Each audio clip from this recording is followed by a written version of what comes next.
بسم اللہ الرحمن الرحیم۔ تمام حاضرین کو السلام علیکم۔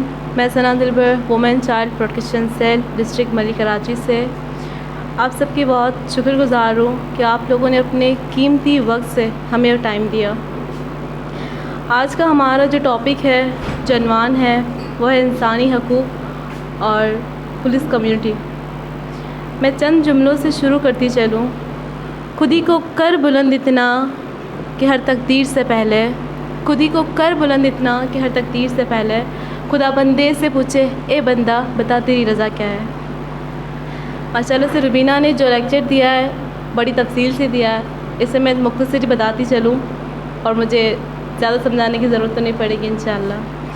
انسانی حقوق سے مراد ہر وہ انسان جو زندہ رہتا ہے، ہر اس شخص کو وہ حق ہے، اسے تعلیم کا حق ہے، اسے زندگی کا حق ہے، اسے عزت کا حق ہے، انہیں علاج معالجے کا حق ہے، انہیں جائیداد کا حق ہے۔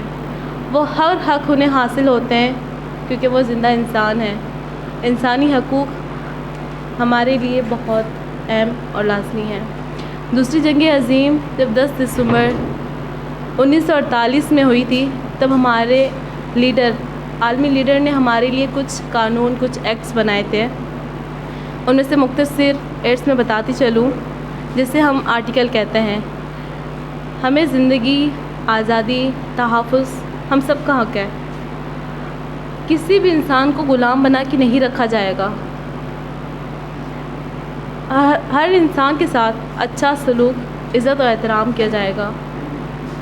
کوئی بھی ظالم کیسا بھی ظلم کرتا ہو، اسے جلا وطن نہیں کیا جائے گا۔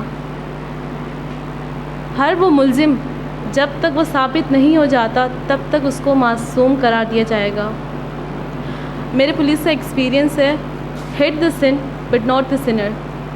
زندگی کا ہر لمحہ اچھے سے اچھا گزارو، کیونکہ زندگی نہیں رہتی، اچھے لمحے رہ جاتے ہیں۔ بقول علامہ اقبال کے میں ایک شعر سناتی چلوں۔ باد مخالف سے نہ گھبرا اے عقاب، باد مخالف سے نہ گھبرا اے عقاب، یہ تو چلتی ہے تجھے اونچا اڑانے کے لیے۔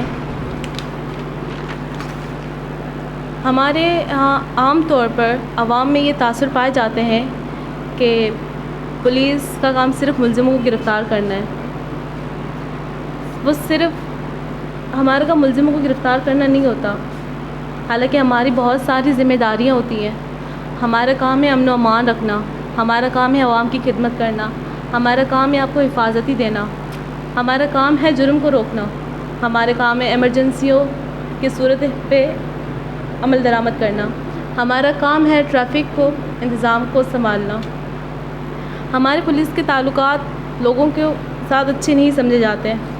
سب لوگ یہ سمجھتے ہیں کہ خاص کر کے ہمارے معاشرے میں عورتوں کو تھانے میں جانے بہت برا مانا جاتا ہے، جیسے کہ ہماری روبینہ نے پوری ڈیٹیل ایکٹ قانون کے ساتھ بتا دیا ہے۔ ہمارے یہاں گھریلو تشدد، ذہنی تشدد، جنسی تشدد جو کہ بہت ہوتا ہے، اور عورتیں ان کو سہتی رہتی ہیں، جو کہ بالکل بھی نہیں جاتی۔ یہ سمجھتی کہ تھانے میں ہماری کوئی سنوائی نہیں ہوگی، کوئی ہماری مانے گی نہیں، مخالف پارٹیوں کو بہت بڑھاوا دیا جائے گا، ہمیں کوئی پوچھا نہیں جائے گا۔ ایسا نہیں ہے۔ اگر آپ کی کوئی بھی کمپلین ہے تو آپ سب سے پہلے اس کو تحریری لکھیں۔ اگر آپ تھانے میں جا کے بتائیں گی تو اس پہ عمل اتنا نہیں کیا جائے گا۔ جب آپ کے پاس ایک تحریری اپلیکیشنس ہوتی ہے تو اس کو غور سے دیکھا جائے گا۔ سب سے پہلے آپ تھانے میں جائیں گی تو آپ کو اردنی ملے گا۔ وہ آپ سے پوچھے گا، جی بی بی جی کہاں جانا ہے آپ نے بتانا ہے میرا یہ مسئلہ ہے، مجھے ایس ایچ او صاحب کے پاس جانا ہے۔ وہ بولے گا بیٹھے ڈیوٹی افسر کے کمرے میں، آپ کو ملواتے ہیں ایس ایچ او صاحب سے، یہ آپ کو ملوائیں گے، آپ کی جو بھی کمپلین ہو آپ اسی کو بتائیں۔ ڈیوٹی افسر صاحب پہلے پوچھیں گے، جی کیا مسئلہ ہے بتائیں، اپلیکیشن لائی ہیں یا نہیں لائی آپ؟ اگر اپلیکیشن نہیں لائی تو پہلے لکھوا کے لائیں۔ سب سے پہلے ہمارے اپلیکیشن ریکارڈ میں رکھنا لازمی ہے، اسی پہ ہم کارروائی کریں گے، ورنہ تو ہم کل کورٹ میں کیا جواب دیں گے کہ ہم کس چیز پہ عمل درآمد کر رہے ہیں۔ اس کے بعد پھر جب آپ اپلیکیشن دکھائیں گے، جی ہاں میں اپلیکیشن لائی ہوں، یہ میری اپلیکیشن ہے، یہ میرا مسئلہ ہے، اس پہ لکھا ہوا ہے، وہ ڈیوٹی افسر ہمارے ہیڈ مورر ان کے روم میں لے کے جائے گا۔ اگر ہیڈ مورر وہاں پر اویلیبل ہوں گے تو ان کو دکھائیں گے کہ سر یہ عورت آئی ہے، یہ خاتون آئی ہے، ان کا یہ مسئلہ ہے، یہ اپلیکیشن لائی ہے اور ان کے ساتھ یہی مسئلہ ہوا ہے. وہ HM صاحب جو اپلیکیشن لیں گے اس پر سائن کریں گے کہ یہ جو ہمارے قابل افسران ہیں, کوئی بھی ایسا یہ سب انسپیکٹر ہیں, ان کے حوالے کی جائے اپلیکیشن تاکہ وہ اس پورے معاملے کی تفتیش کریں کہ کیا مسئلہ ہے کیا مسئلہ نہیں ہے. اس اپلیکیشن کے بعد وہ اس پہ کارروائی کرتا رہے گا, اور جو ایک پارٹی ہے جو مدعی ہے ان کے بھی بیانات لے گا, اور جو دوسری پارٹی ہے ان کے بھی بیانات لے گا, کیا ہے کیا مسئلہ نہیں ہے. اگر آپ کے تھانے میں نہیں سنی جاتی, آپ نے اپلیکیشن بھی دے دی ہے, تو آپ ہمارے بڑے آفس میں جائیں. ہمارے بڑی آفس SSP آفس ہے, DIG آفس ہے, IG آفس ہے. ہمارے SSP آفس میں جب کوئی مدعی آتی ہے تو سب سے پہلے گیٹ پہ بتاتی ہے کہ مجھے میری یہ شکایت ہے, مجھے یہاں جانا ہے. وہ دیکھتے ہیں کہ لیڈیز ہے تو سب سے پہلے وہ وومن چائلڈ پروٹیکشن سیل کی میڈم کو بتاتے ہیں کہ میڈم ہمارے یہاں کیس آیا ہے. میڈم بولتی ہے لے کے آئیں. وہ آتے ہیں, ہماری بڑی عزت سے ہمارے گیٹ کو لوک کرتے ہیں. میڈم یہ خاتون آئی ہے, ان کا یہی مسئلہ ہے. جی بیٹا دکھائیں. آئیں بیٹھیں. بڑی عورت گھبرائی ہوئی بیچاری ہوتی ہے, شوہر نے گھر سے نکال دیا, بچے ساتھ میں ہیں, شوہر نہیں رکھنا چاہتا. شوہر کہتا ہے نفسیاتی ہے, جذباتی ہے, لڑتی ہے, نہیں رکھنا چاہتا میں سے. اس خاتون آتی ہے روتی ہوئی پیٹتی ہوئی پریشان حال. سب سے پہلے ہم انہیں بٹھاتے ہیں. جی اماں, جی بیوی جی بتائیں کیا مسئلہ ہے آپ کا. تو وہ بتاتی ہے کہ میں بہت پریشان ہوں. اس کے بعد میں خود اٹھتی ہوں, ان کو پانی پلاتی ہوں. پہلے آپ پانی پئیں, ریلیکس ہو جائیں. اب بتائیں. پانی پی لیا, ریلیکس ہو گئی. پھر وہ بتاتی ہیں کہ یہی میرے ساتھ مسئلہ ہے, میری ساس بھی مجھ پہ ظلم کرتی ہے, میرے ہسبینڈ نے مجھ پہ ظلم کیا ہوا ہے, اس نے ظلم کیا ہے, اس طریقے سے یہ ہوا ہے, یہ گھریلو مسئلے ان کے چلتے رہے. تو ہماری جو انچارج ہیں وہ ان کا بیان لیتی رہتی ہیں, بیان ریکارڈ کرتی رہتی ہیں. بچے, ہمارے بچوں کا یہ حال کیا, اس نے کھانا بھی نہیں کھایا. جب بچوں کی طرف نظر آتی تو واقعی بیچارے بچے بھی پریشان حال ہیں. ان کو میں اپنے ساتھ بٹھاتی ہوں.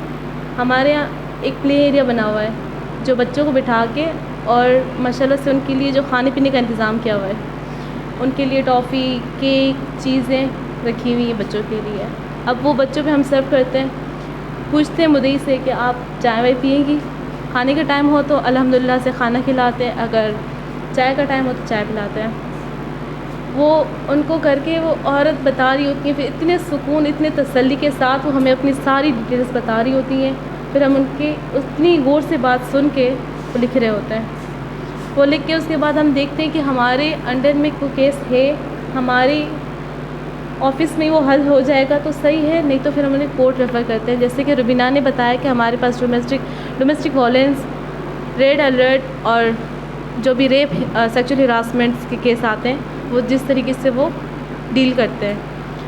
ہمارے رویوں چینج کرنے کے لیے ہمیں بار بار ٹریننگ دی جاتی ہے.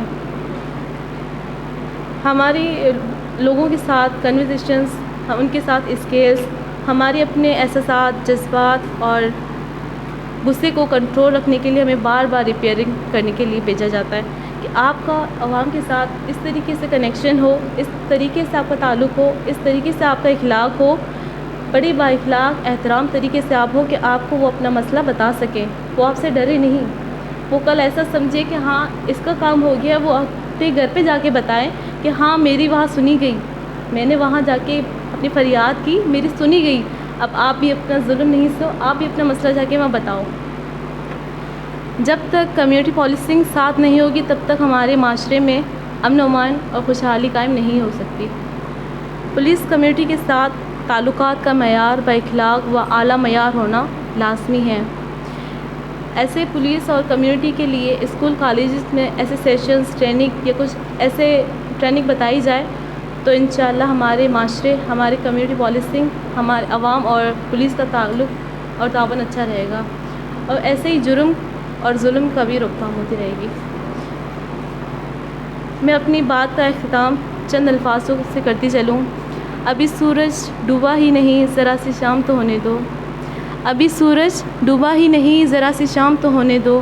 میں خود ہی لوٹ جاؤں گی, مجھے ناکام تو ہونے دو. Thank you. اللہ.